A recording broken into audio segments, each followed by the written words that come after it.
김구 이후 초유의 암살 미수다. 어제 행안위에서 이런 얘기가 나왔습니다. 어떤 얘기인지 듣고 오시죠. 해방공간의 김구 선생이나 여운형 선생에 대한 암살 이후로 사실 야당 지도자 그리고 제1당의 대표의 목숨을 노리고 이렇게 범행을 저지른 것은 그야말로 초유의 일이다 이렇게 생각이 됩니다. 너무나도 엄중한 사건이다. 이 사건의 무게에 대해서 경찰은 정말 엄중하게 인식해야 된다. 당적 공개합니까 안 합니까?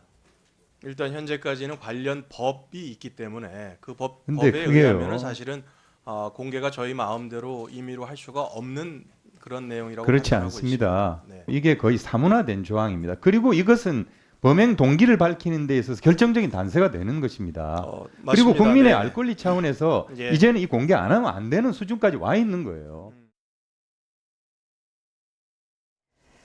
네, 김구 이후 초유의 암살 미수다. 민주당 의원들이 지금 이렇게 이제 주장을 하고 있는 상황입니다. 어제 행안위에서 있었던 얘기인데요. 그러니까 그냥 단순 범죄로 그냥 묶고 가선 안 된다. 배후를 밝혀야 된다. 이런 얘기일까요?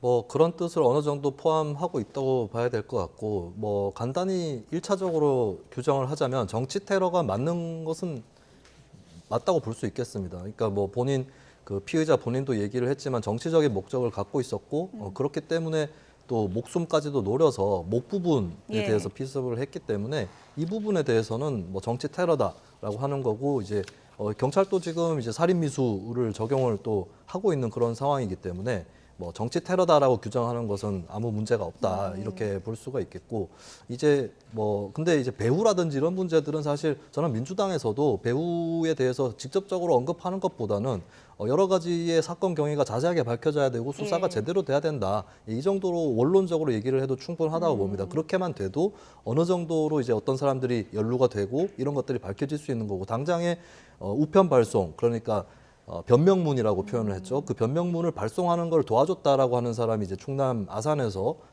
그저께 체포가 되지 예. 않았습니까? 그런 걸 봤을 때 경찰 수사도 뭐 크게 미진하게 돌아가고 있지는 않은 것으로 보이기 때문에 철저하게 수사를 당부하는 것으로 충분하지 않은가 이렇게 보여집니다. 정치 테러냐 단순 범죄냐 어쨌든 이 사안이 상당히 심각한 사안이기 때문에 철저하게 공개가 돼야 되고 그중에서 하나요. 피의자 당적 공개. 이거 민주당이 요구하고 있는데 국민의힘은 반대하는 입장인 건가요? 어떻게 아니 보십니까? 반대고 찬성이고 간에 법상 정당법상 그것을 공개할 수 없게 돼 있는 그 규정을 들어서 경찰청장이 공개를 할 수가 없다 이렇게 얘기한 거 아니겠습니까? 민주당은 뭐 사문화된 조항이다 이렇게 또 주장을 하고 있는 것 같습니다. 사문화됐어도 문장이 있지 않습니까? 법안에. 법 그 안쪽에 보면 있기 때문에 그것을 어길 수는 없는 거죠. 지금 민주당은 국민이 원하는 정치를 하지 않는 거예요. 이재명 대표 피습에 대해서 어느 누가 정치 테러라는 것을 부인할 수 있겠습니까? 저희도 불행하게 생각하고 그 부분에 대해서 엄중하게 생각하는데, 중요한 것은 이러한 사건이 일어나게 된 경위가 그 사람의 행위도 중요하지만 정치권이 너무나 분열되어 있었기 때문에 그러한 극단적 상황이 올 수밖에 없었다. 정치권의 자성과 책임을 먼저 거론하는 것이 맞는 것이지, 이것을 정치적으로 이용하기 위해서 그 사람의 당적이 어디다, 배후가 있는 것 같다, 그래서 우리가 이렇게 당했다, 이런 식으로 국민들을 선동하고자 하는 의도가 너무나 불순하다는 거예요. 국민들이 그거 듣고 싶겠습니까?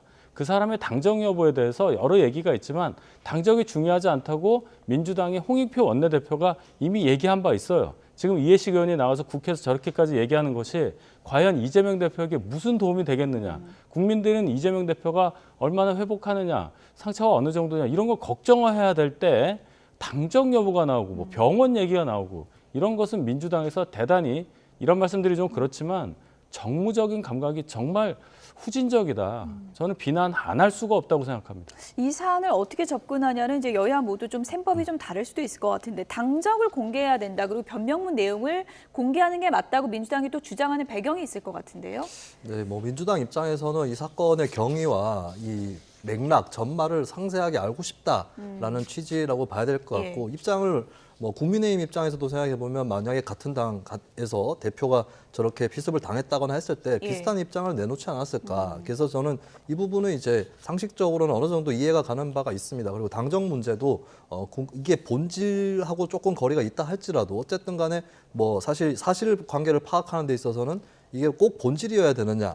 그건 아닐 수 있는 거거든요. 여러 가지 단초가 될 만한 것들을 좀 알아놓고 싶다라고 하는 측면에서는 저는 이제 법적인 것과는 일단 좀 무관하게 당적 공개가 필요하지 않나 이 생각에는 충분히 동의를 할 수가 있을 것 같고요. 근데 다만 이제 경찰 입장에서는 정당법에 나와 있는 내용을 해석을 하다 보면 이게 수사 관계자가 당적 정보에 대해서 누설을 할 수 없도록 돼 있고 여기에 처벌 조항도 있기 때문에 이 부분은 이제 경찰 입장에서도 어쩔 수 없는 부분이 아닌가 이렇게 보여집니다. 그래서 이걸 좀 틈새를 좀 찾아내봐야 될 것 같은데 이거를 그러면 어느 시점에 어느 단계에서 당적이 공개될 수 있는가, 뭐 재판에 갔을 때는 공개될 수 있는가 이런 것들은 좀 검토를 해볼 필요가 있겠고 나아가서는 정당법도 조금 지나치게 규제가 심한 거 아니었는가. 이거는 이제 뭐 이번 사건에는 적용이 안 된다 할지라도 법 개정이라든지 이런 여지들은 또 검토를 해볼 수 있을 것 같습니다. 김수민 평론가께 그것도 좀 여쭤볼게요. 지금 대한소아 청소년과 의사회가 이재명 대표를 이제 고발했습니다. 헬기 이용과 관련한 이제 업무방해 혐의인데요. 이거는 이제 민주당에서는 업무방해 같은 거 없었다. 병원 측의 합의로 이뤄진 거다라고 이제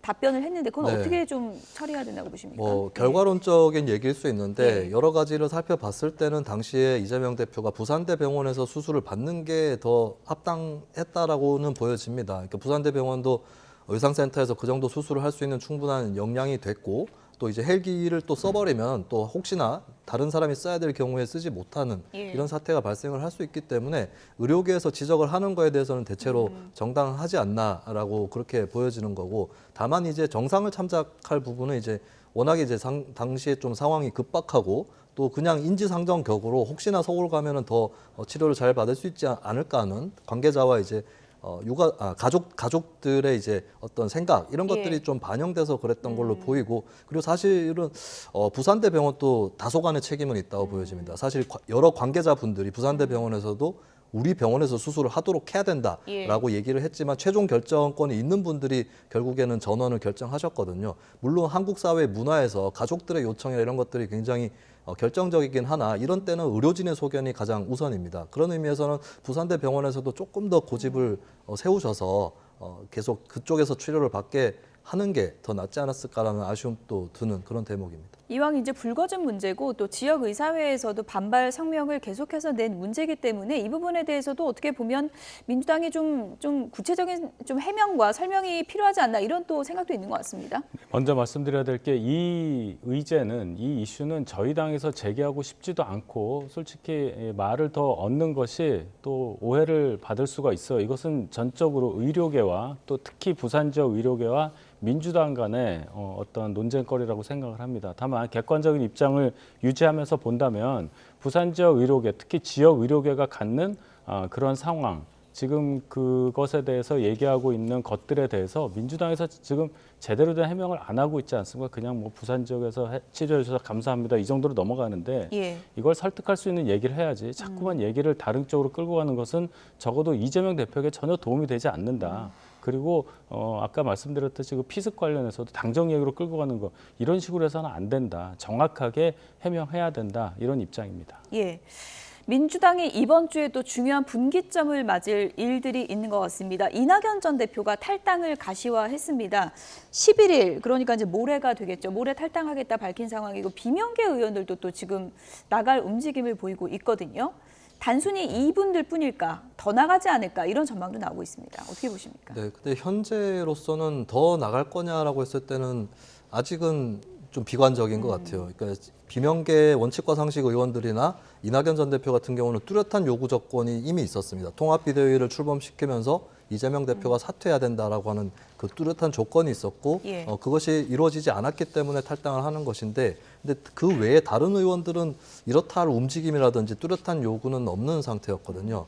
그리고 사실 민주당이 이제 비주류, 비명계 쪽이 이미 많이 위축이 되어 있는 그런 상태였고 그리고 딱히 친명 성향이 아니라 할지라도 뭐 범친문 쪽에서 봤을 때 범친문 중에서 친명 성향이 강하지 않은 분들도 사실은 민주당이라고 하는 테두리를 벗어날 생각은 또 없는 그런 의원들입니다. 그래서 사실 당의 통합을 요구하는 친명계도 어느 정도 책임이 있다고 생각하는 의원들도 있을 텐데 근데 그 의원들도 요구를 당내에서 남아서 해야 된다라는 생각이 아주 뿌리 깊게 박혀 있는 것 같거든요. 그런 의미에서는 여기서 더 추가 탈당을 할 여지는 별로 없지 않을까. 그래서 종합적으로 저는 이른바 제3지대 쪽을 보면 국민의힘 쪽도 현역 의원이 뭐 많은 연락들을 해왔다라고 이준석 예. 신당 관계자 얘기했지만 실제로는 탈당을 할 가능성은 아직 많이 낮거든요. 그렇다면 이분들이 신당을 하게 될 경우는 전현직 의원들의 가담 여부에 목을 매기보다는 밖에 거대 양당 체제 밖에 있는 국민들을 바라보고 가는 것이 예, 정석이지 않을까 그렇게 봅니다.